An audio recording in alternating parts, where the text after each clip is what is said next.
Okay, cool. So we went over the business in general, like what types of products you're going to offer, how much you want to charge, Yep. talking about your niche. And now I want to really dive into the branding, Mhm. which is the once you've kind of, so you can think of yours as more generalized since it's not really niche focused yet. Yep. But it kind of works either way. So Know your I think the first thing is okay, so taking a pause for a second and kind of relaxing, and then you want to know your why, which is, why are you doing this? Now, the reason why you want to know this is um when you talk to people, when you're building your business from scratch, you're telling your story about yourself and how you got started and why you're doing it. And that story is actually important in the beginning of your journey, because that story is what kind of fuels you to keep going, and it keeps reminding you of your motivation and your purpose. But also what it does is it actually gets people to become closer to you, and they trust you more because they know more about you. And one thing I've learned time and time again is that people will choose relationships over benefits quite often. They if they have if all things are equal, if they have two people that have very similar resumes and very similar portfolios, which a lot of us do, um, they're going to pick the person that they feel like they have the most personal connection with. Mhm. Meaning, they understand who you are, they understand why you're doing it, they feel like there's some sort of intrinsic motivation that's deeper. And then obviously if there's commonalities, that's always a plus. It's funny, I had a guy call me the other day, and I never talked with him before. It was a cold call or message, and he asked me, like, really, like, within the second question, he was like, "Do you like soccer or football?" And I was like, "Sure." I was thinking, well, I used to play when I was a kid. I guess I like it. And then, but I haven't followed it much. And then he was like, "What's your team?" And I was like, "Oh," I was like, "Okay." I just thought, okay, well, my wife likes Man U, so I guess by default I'm a Man U guy. And so I was Yeah. like, "Man U?" And he was like, "You're my best friend." He's like, "That's my team." And like he used to actually play. And then he would told me his backstory, which is that he actually played soccer for the U.S. team. He was a captain, and then one of his coaches was a former Man U like superstar, and then he's still connected with people there. And so, but the point is that the fact that there was this perceived commonality was good, but then he went into telling his story about how he played soccer or football, and then is developing a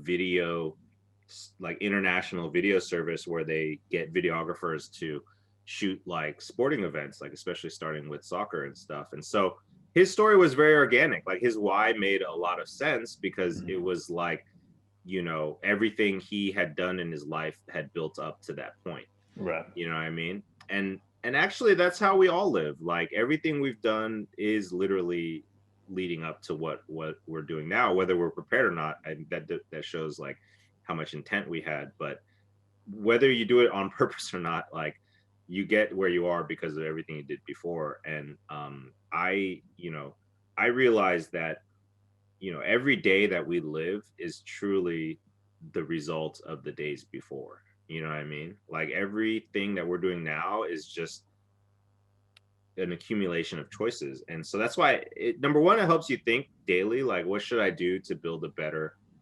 like future for myself? How can I do something for the future me?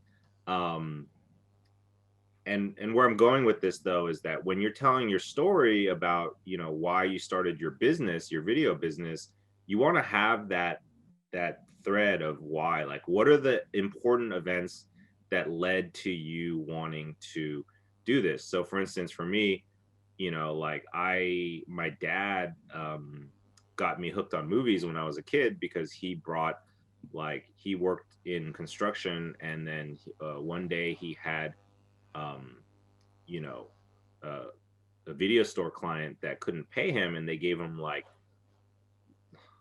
I don't know how many hundreds and hundreds and hundreds of VHS tapes and stuff.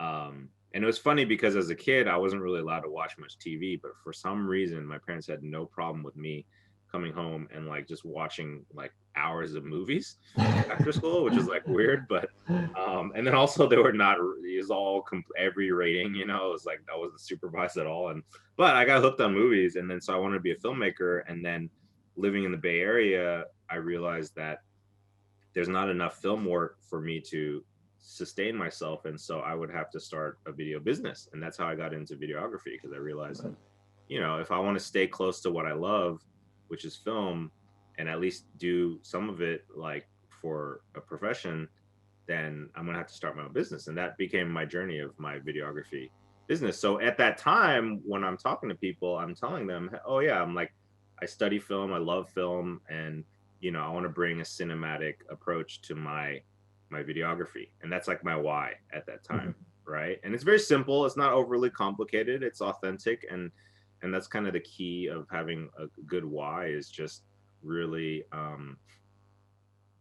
just literally knowing why, how you got where you are, and why you're there, and why you're going to continue. And then that's cool, because what that does is that creates a more of um, a centered intentionality in your actions, so that when you wake up every day, you know that you're actually like how you got where you are, and you know like what you're doing to get there, you know, to the next step, you know. Like for you, Luke, like even you talking about being at the um at your cafe too long is part of your story, right? Because then you're saying, like, I was there too long, and it only made me more motivated to leave by the time I left. And now like I appreciate it even more, you know what I mean? Like it's like this different level of freedom, because you kind of experienced the non-freedom longer than you wanted to. So so yeah, so I'm just saying, like, this is important for your business. Now, this doesn't show up too much in your outward facing branding. What's up, Robbie? And but it shows up when you're talking to people one on one. You know what I mean? Because when you're building a personal connection with somebody, you're not going to be in this sales situation where you're going into like some script or whatever. Like you have to have a natural conversation that's kind of paced by the normal you know, kind of uh, talking patterns. And then you put in the story as you go. And that's why you have to know your why back and forth. Like even for instance, like so for this movie deal that I've been working on, knock on wood, it's not done yet, but you know, it's funny because the team had this whole you know, plan of like, you know, there's two directors, myself and my friend, and then there's like two producers that came on board to help sell the project. And then it was being brought to this company that we already had one meeting, and then we're having a second meeting with the other partner of the studio to fully sign off on us. And you know, this guy is like pretty well known and all that stuff, and doesn't have a lot of time. And so we kind of had all this pressure, like, oh, okay, you have to, you know, they gave us, like, we did a whole day of practicing pitching, like before we got to the meeting, where it's like, okay, you're going to start off, you're going to do this, and then you're going to do that. And then, you know, like Mike Tyson says, everybody has a plan until they get punched in the face. Like, we go to the Zoom meeting. For some reason, my partner can't get on the Zoom for the first 15 minutes. So he was supposed to open the whole thing. I ended up having to open it. They started asking like some tough questions right away, and I just had to answer them from my heart because, you know, and it went really well actually. So they were super happy by the end of it. But the point is, I was already armed with the whys, like for multiple whys, like, you know, why are we doing this? You know, how did we get here? And I had it all down because we've been working on it for 10 years and we've been pitching lots of people and stuff. So if I didn't have that though, I don't think they would have been as excited because, you know, again, they're looking for a human connection. Like they that we talked with, we're only supposed to get like 15 minutes. We ended up getting like an hour, and then like none of the conversation was on the stuff that we had drilled ourselves over, which were about the deal points and, you know, all sorts of shit like that. Like they were just literally, the guy just was talking about sports and talking about, you know, how he grew up. And, you know, I realized it was really just an interview about our personalities and what was our approach, and like what do we actually care about when it came to the project. Yeah. You know? So it's kind of like just asking why over and over again. And so again, this is why I think it's really important for you guys to learn this, because again, like especially in the beginning, you are going to have to build your reputation on literally interactions one by one, because you don't have the money, the marketing to build some brand where you're just pushing out advertising and stuff. You're literally doing it grassroots, one by one. Every person you talk to is potentially a connection or a refer or you know, client. And so that's why you have to, you know, lean on your personal why when you start talking to them, because especially when you're starting a business, you're going to use it all the time, because that's actually your main sales tactic is, hey, you know, I just quit my job to finally live the life of my dreams. I want to help people doing these types of videos. Here's some kind of clients I'm interested in. You know, I'm willing to give people a discount because I'm getting started. So, you know, let me know if you know anybody. And it's crazy how simple, and yet that works quite effectively. I think you even said that you just earlier, you said that you did connect with somebody from your shop that's potentially talking to you about a project, right? Yeah. And then you just literally did what I said pretty much, which is just telling them that you're quitting your job, and you're starting a video, and can you help me out, basically, you know. So Ravi says, I booked $1,000 shoot in 2 weeks using things you learned. Oh, that's cool. So what do you want to share, Ravi, before we move on to the next section? Hey, what's up, Neil? You want to share what worked for you?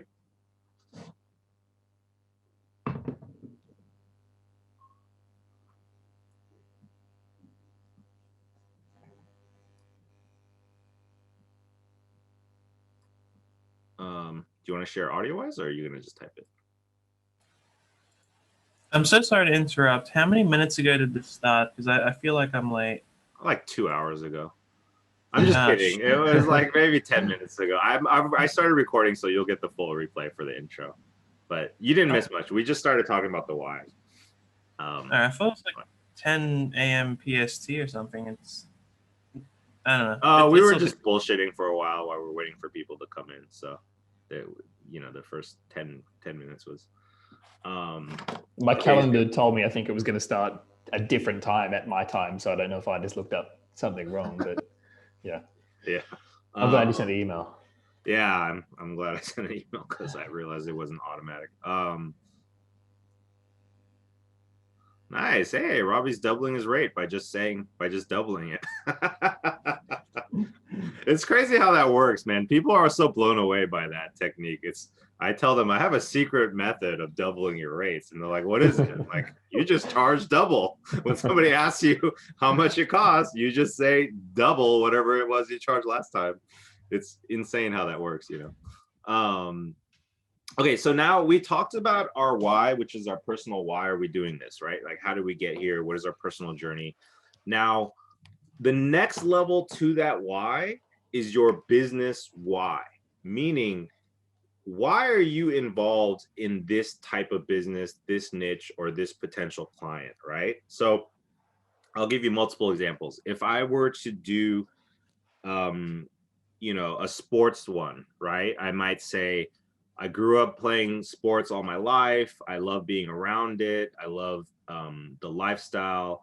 I see a need for, you know, fitness trainers or influencers to create better content, and that's what I'm building my business toward, is to create that production company that serves them the best, right? Or cannabis is like, you know, I grew up in California and I smoked pot for a long time, and then it became legal, and then I discovered the medicinal uses of it because I had some back pains. And so now I believe that the industry is going to go federal. And so I want to be part of it and be a leading, agency for cannabis brands, because I believe that there's a lot more to the messaging behind cannabis than just as a recreational drug.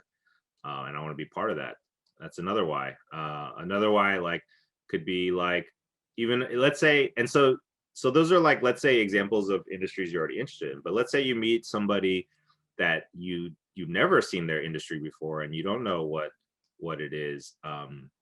Ahead of time, you can find a why, which is like, let's say I met somebody that was interested in like there's like a yoga studio, right? I would tell them, oh, yeah, like I've done yoga before a couple times. I'm definitely not super experienced, but this could be an interesting project because it could give me kind of an excuse to learn more. And oftentimes when I'm doing jobs for people in areas I've never done, like I actually my skills and knowledge and my happiness kind of increase from getting this diverse experience. And so, learning yoga would be a great excuse for me to be like dive in.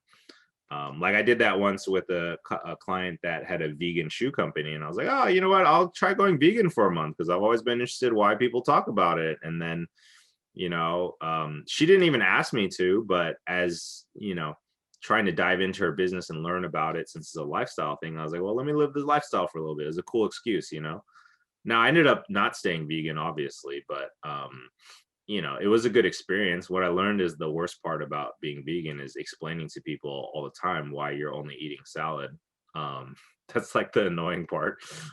It's not even the eating vegan part. It's the explaining all the time and feeling judged because they look at you like you're a space alien. You're like, what do you mean you don't want a burger? Have you had a burger? Do you know how good a burger is? It's like, yes, I know how good a burger is. But the point is, like, I found a why. And now I don't think you should make up a why. If there's no connection, you don't tell them a why, you know what I mean? But if you can find it, then you put that in there, Now obviously it works better if you select certain niches that you like, and then that way you're reaching out to those people, so you already have a why, when you're reaching out to them, and it makes a lot of sense, which is why, even if you're a generalist, let's say, I would probably create a why that could fit for any industry, which would be more like values based, like, hey, I want to provide excellent customer service for every industry, no matter who I help with, or I want to apply these cinematic techniques, or whatever it is that's your kind of angle. I mean, you want to basically come up with that. And then that kind of leads to, my idea of a personal storytelling formula, which is basically, who are you? What do you do? Who do you do it for? Why should they care? And then what is the call to action? So who are you is like literally, who are you? Like, what is your name and where are you from, or what is your identity, let's say. And what do you do is like video marketing or video production, and then who is it for? It's for let's say startup companies or something, or fitness influencers. Why should they care? Because I apply my video marketing skills to help you level up your business. Like, they should care because everything you do is in service to them achieving their own goals, whether it's better branding, sales, leads. So you tie in your services to their desired outcome is what that means. Why should they care? And then the call to action is like, yeah, let's talk about it, or let's do a discovery call and dive deep into your business, whatever it is. But this is basically reiterating the why, but in a formula that ends up impacting their interest in you, right? Because you could talk about your why, but if you don't tie it into why should they care, then they're not going to connect the dots in their mind that they should hire you for this, unless they've already come to you with a hot need for services. But if not, if, like, let's say you're just meeting somebody when you're going out and about, you're networking or something, and then they're going to ask you what is it that you do, and then you basically end up explaining it to them in this storytelling format, then you're going to get better results, because if they're that person that's your potential client, then when you say this to them, then you know that you're kind of hooking them. So it's kind of like the personal storytelling formula is a way to kind of hook you know, the person you're talking to. And it also works well for you, because if they aren't that person, if they don't respond to this, then they're not, you don't have to waste more time with them, because they're not really going to be a client probably, right? So like, you know, if somebody's a fitness trainer and they're like, hey, I help people lose weight like in 30 days, you know, using all organic, you know, blah blah blah meal prep or whatever, and then all organic, man. yeah, all organic. You just smoke yourself into your next health level. But you know, but the point is, if you're saying, if somebody was saying that and then the other person, their eyes are just glazed over, like there's no spark, then you move on, because that's not the person that you want to work with, right? Because then you'd have to spend a lifetime first trying to get them to understand the need for like a change in their lifestyle before they could even get to buying your product. So when you have this formula, you know, it allows you to save time actually when you're talking to people. Because when I was starting out, I used to waste a lot of time just chasing down every person, every lead as if they were equal, and then not really realizing until later that spending a lot of time you know, chasing people who aren't already interested, when there's a whole wealth of people that are already interested, and you just have to get those people in front of you, that's when things change for me. So I'll give you like an example, Luke, like since you're in a generalist kind of mode, you know, you would just say, hey, I'm Luke, I'm a filmmaker and videographer, video marketer, whatever you want to call yourself. I create, you know, marketing videos or sales videos or brand videos for, you know, what was the recent one that you just talked to? Yoga meditation. Yoga, yeah. So I create content marketing for yoga studios and yogis to help them get more clients during a time of COVID when everybody has to go digital, right? And so if you want to learn how to create digital content that scales so you spend less and get more, then we should talk. So now you just hit all of those in one sentence or one paragraph, right? And notice like that you can literally keep that format of saying, you know, video marketing, creating results, and then slap on any industry, because any industry, you can say that for any industry. I mean, they could all apply that, you know, and use it. So that's kind of like, just to make it extra clear, like if for a general storytelling.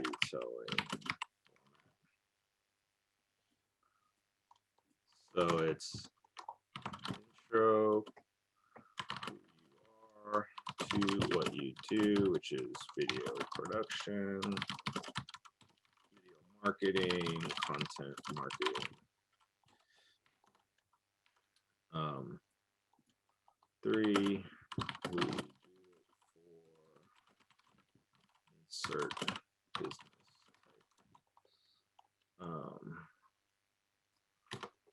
And then why they should care. Oops.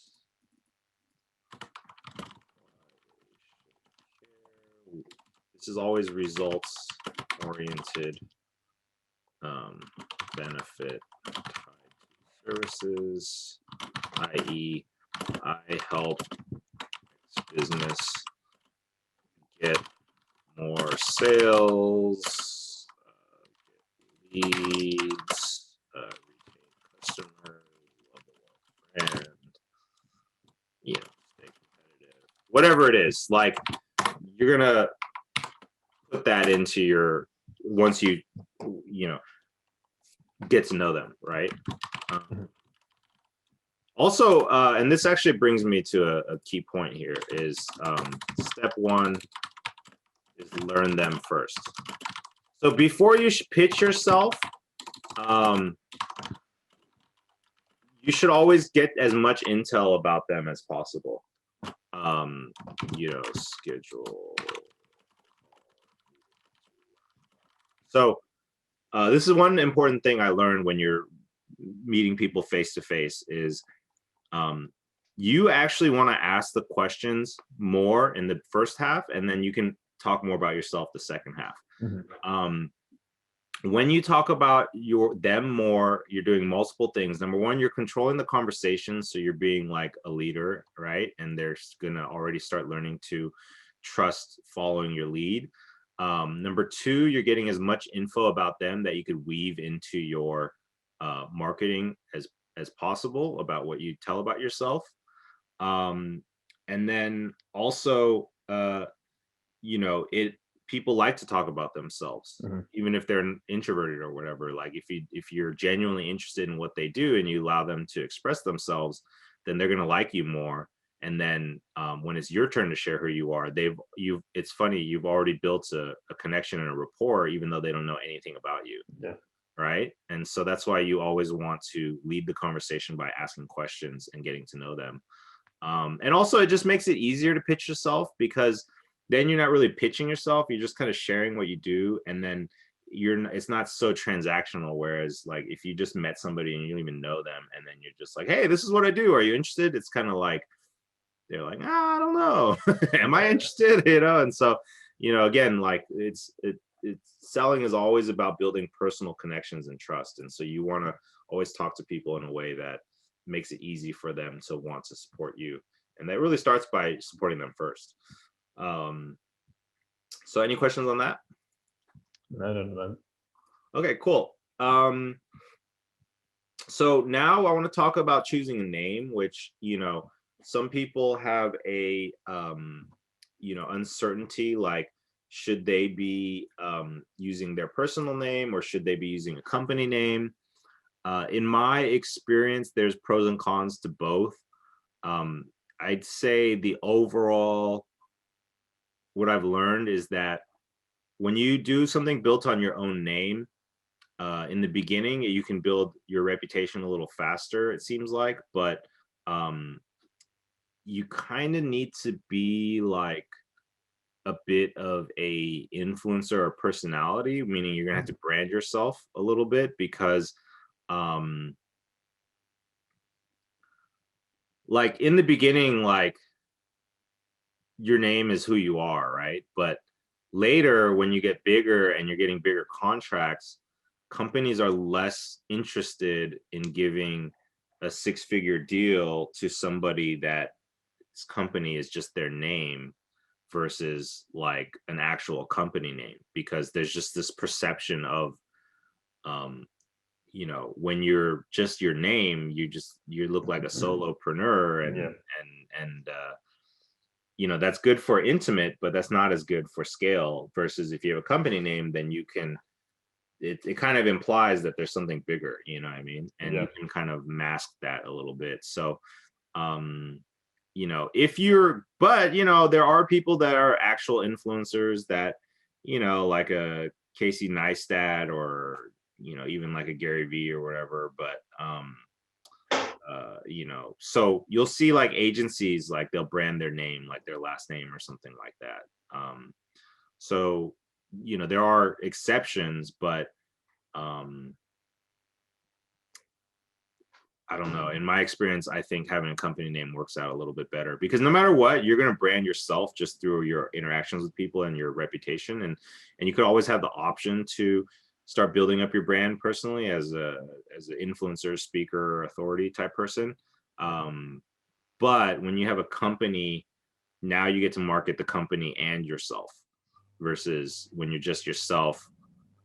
It's hard to convince people that you can scale up as much. So I usually recommend coming up with a company name. That's also because for me, I'm not as interested in self-promotion. So like I'm not on social media that much. And and just I'm so tired from doing regular work that the idea of like having to brand myself is like, oh, I guess I could do it later. But yeah, it's daunting and it's tiring. And then also like, I make plenty of money without having to brand myself, and I like that, yeah. Just on the note of company names, do you ever see people sort of changing essentially, where maybe at the beginning while they're doing more intimate freelance stuff, it's their own brand, and then at some point when they've scaled up enough, I don't know, shifting to their own company, essentially building a company, but telling all your existing clients that you've now shifted to a essentially. Yeah, I've done that multiple times, and what I learned is it doesn't change anything for you. Okay. Because when it's your existing client, they don't care that you change your name because it's still you. That's why I'm saying it's still always a personal relationship business, right? So you can switch the company name and you could just tell them that you're switching it. I mean, I had switched my company name to Luminous after building quite a bit of business under my old company, which was Blueprint World Media. And then my friend pitched me to join his brand and create my own, because he started the brand Luminous in Korea. And then he was just like, we worked together on a bunch of commercials and stuff.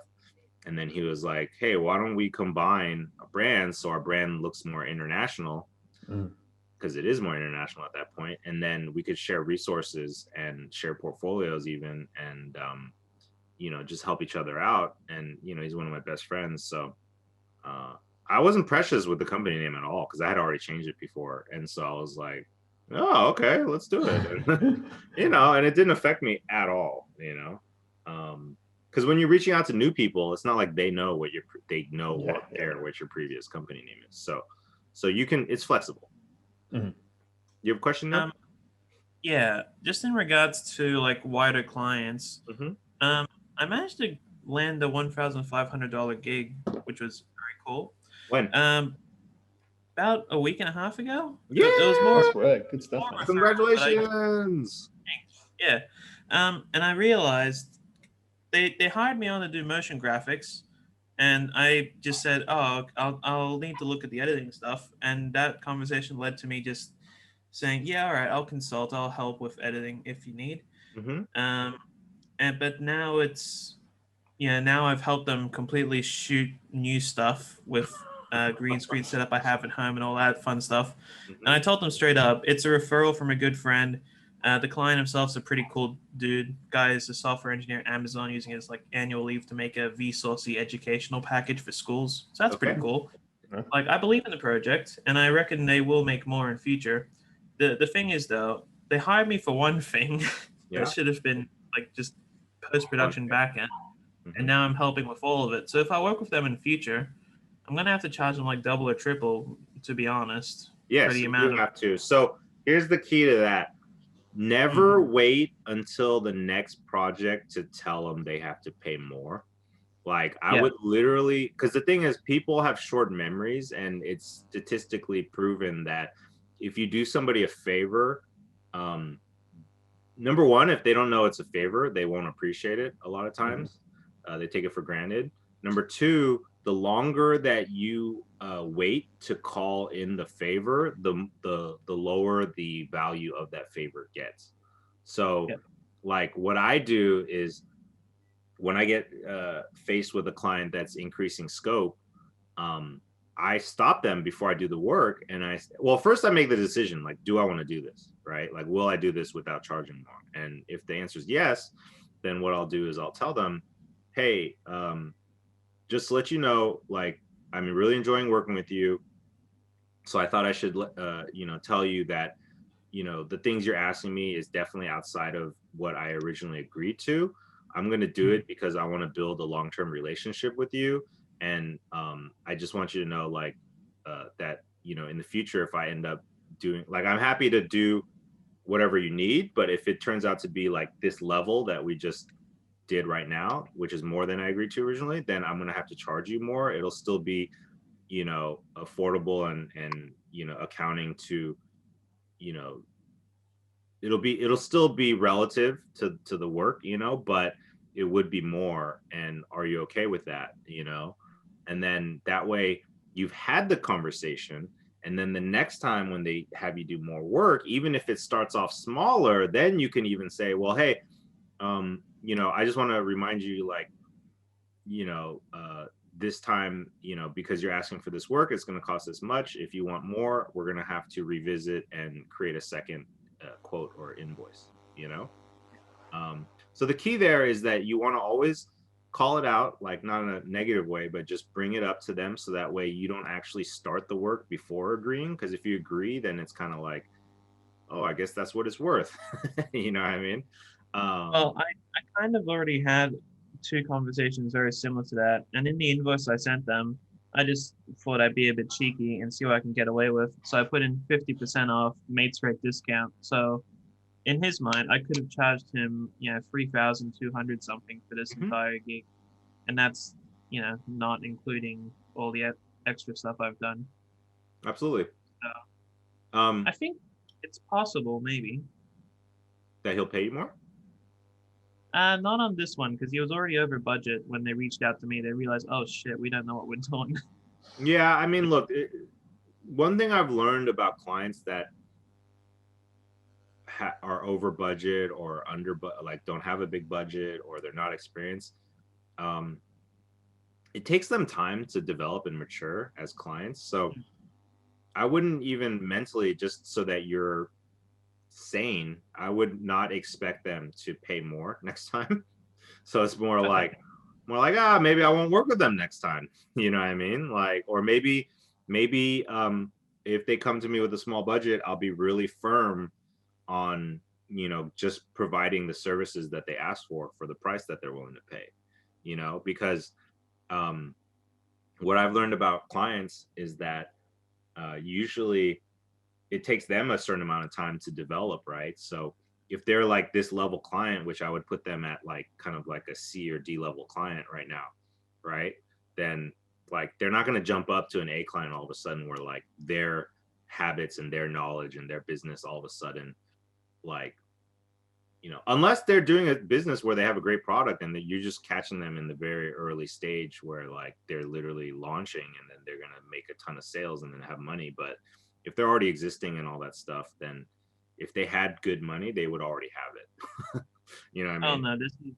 no, this might be one of his new product scenarios. He's in talks with 4 schools to test it, and then he's gonna try and sell it to 100 different schools. The Okay, whole so pack. yeah, so maybe he could be something that turns into a cash cow, but what I'm saying is it's not going to happen overnight. You know what I mean? Yeah, yeah. And also they might need more of your services before they get to that level. So then that's what I'm saying. It's up to you to decide if you want to do it or not. One thing I would do if I were you is increasingly, I think it's very important to get testimonials, and that's something that I've been really bad at in my own career. But I'm really seeing why it's important to get them, because now we live in this super digital age where the testimonials are kind of like everything. So Yeah. Anytime somebody throws me for a loop or does anything like that, I will use that as a leverage to get a testimonial. So I would probably, if I were you, I would say, hey, like, look, I just, as a wrap up to this event, I just want to say it was great working with you. You know, I ended up doing, you know, more than was initially anticipated, which I'm totally happy with because I want to build a long-term relationship. But in return, is it possible to just get a 1 to 2 minute video testimonial? Like, here's some talking points. And Oh, then that'd be. yeah, always, one thing I learned is if you want to keep your value and make sure that they always respect your value, you never just give away something. You always have your own terms that you apply to it, even if it's as simple as a testimonial. But you always want to have your terms. That way you're always negotiating on at the table together versus when you just do whatever they take, you know, take whatever they offer. It sometimes it feels like you're just, you know, eating scraps off the table or something. You know what I mean? Yeah. So Yeah. so I would probably go back and say that to them as a wrap up and kind of like a debrief or something like that, you know?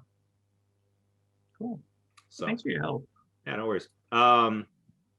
Okay, so now in terms of choosing an actual name, I recommend choosing a name that If you're a generalist, just pick something that fits in your values, you know, or something that sounds cool to you.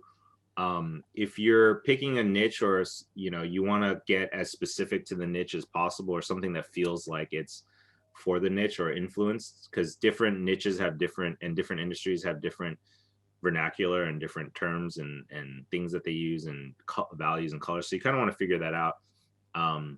Honestly, one thing I learned, which about names, is pick the one that you're happy to say, that you're proud to say, and that you don't really hesitate.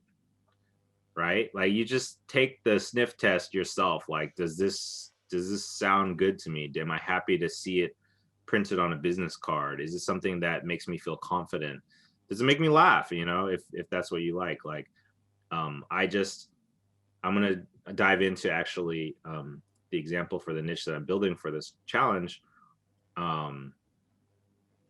But you know, I picked a name that just honestly just made me laugh. So for the cannabis, so this is the work in site website, or work in progress website. For the cannabis industry, I just picked the name Vortex Green, because green is like weed. And then I pictured the brand being more cheeky and more like trippy, and just kind of like, because when I was really looking at like, you know, you want to do your research, right, and just dive in. And so when I was looking at like cannabis industry Instagrams and stuff, and I noticed like the industry's, because it's drug related, the industry is more expressive in a lot of ways, and they're not so corporate. You know, they're definitely more down to earth and kind of funky. And so I just wanted to create a brand that felt like it was a little bit irreverent and just kind of a little edgy, and then and not really caring what like a corporate person would think, you know what I mean? And so I don't know how I came up with Vortex, but it was kind of like, I just pictured like,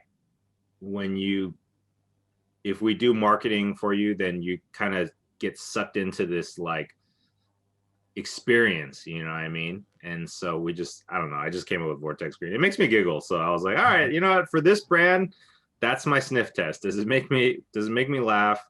Does it make me happy? And it does. So I just stuck with it, you know what I mean? And it also kind of gives a little bit of a brand feel where we get to be, you know, kind of crazy a little bit, because Luminous is much more buttoned up and more serious, and you know, the branding is like black and white, all that stuff. Vortex is going to be much more about, like, if you see in the video that we created for our first client, like, we're, you know, using purple, and you know, so I want to reflect that, you know, in my branding. So you see how we use like this colored backgrounds and stuff like that. And yeah, just making it more psychedelic and trippy, and trying to have fun with it a little bit. That's it. Yeah, so basically, and also just so you know, like in the intermediate step, I just created a page that says cannabis industry to be just a temporary holding landing page until we built the actual main page. So, but first things I'm gonna do before I do anything, once I pick the name, then you want to go into the colors and stuff. And so one thing I do is I will go and just literally look at color palettes, and then figure out what I like, you know, and then that becomes the guide for your company. So, you know, this is a cool color generator where what you could do is you could lock a color, and then it'll keep changing all the other ones. So for instance, I already decided I like purple, right? So I'll look at it and it's like, well, what kind of purple, you know?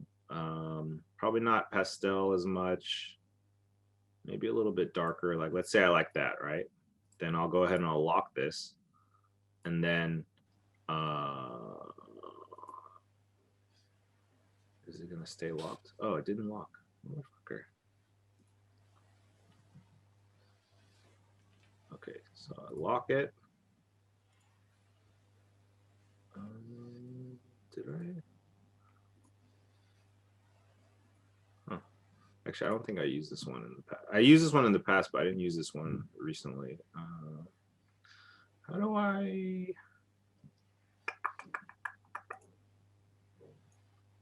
Huh. Let me try a different one.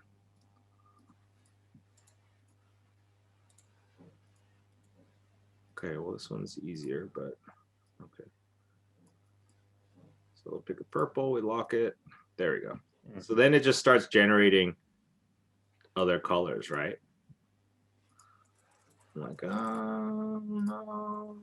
Oh, I kind of like this yellow a little bit. Definitely we're going to need a green. So let's go ahead and select a green we like.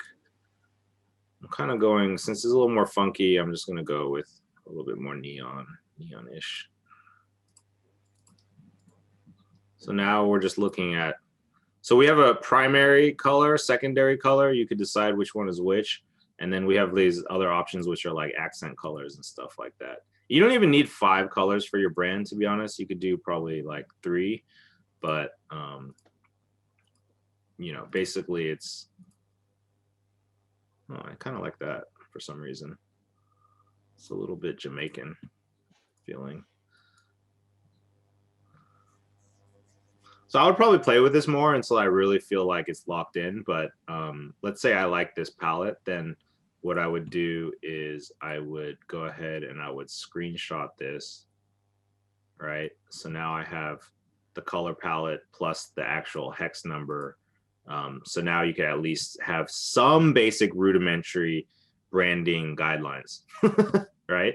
So your branding guidelines are just basic. You don't have to go crazy like a brand marketer would, but you just have to start applying it. So let's pretend these are the color palettes, but my main is green and blue, right? So then like the website is going to reflect that. So for instance, this button is gray, right? And I don't like that. I think